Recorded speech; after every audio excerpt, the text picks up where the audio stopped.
My name is JaLise Lynn, and first of all, it's been a while. So let me apologize for my leave of absence. I'm not going to explain it in too much details, but I got burned out. Well, and I didn't make a good plan, so shame on me and my apologies for my absence. But I really want my presence to be intentional, that I share what I feel like is on God's heart that He's sharing with me.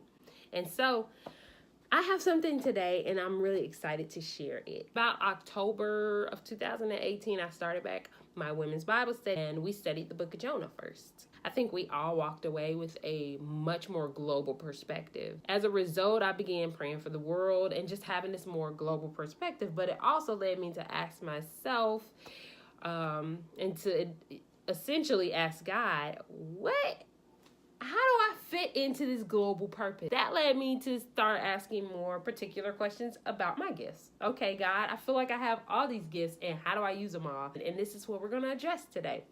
What if God gave you your gifts just for you to give them away?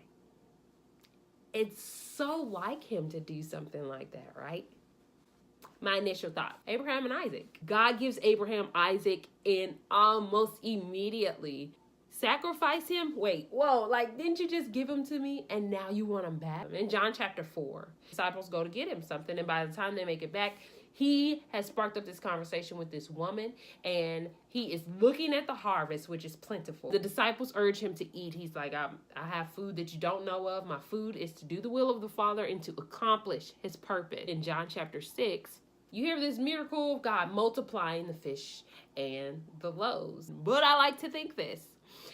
The miracle would be great and is great either way, okay? If God multiplied all the bread, that is great. I wondered, okay, what if the miracle was actually that the human selfish desire of those people to eat for themselves, to be full for themselves, decreased, as opposed to the physical bread and the fish increasing and multiplying? What if instead, when the bowl came by, they passed because they were looking to the neighbor, to the left or to the right of them, hoping that there was enough food for my neighbor? And what if those who already had food with them decided that they really wanted their neighbor to eat, so they were putting into the collection to make sure that there's enough?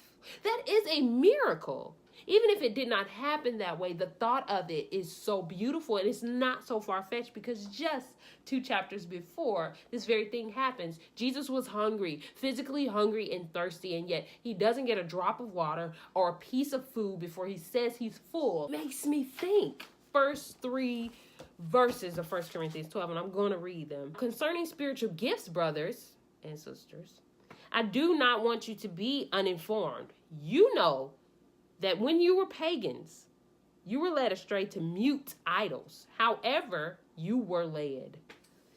Therefore, I want you to understand that no one speaking in the Spirit of God ever says Jesus is accursed, and no one can say Jesus is Lord except in the Holy Spirit.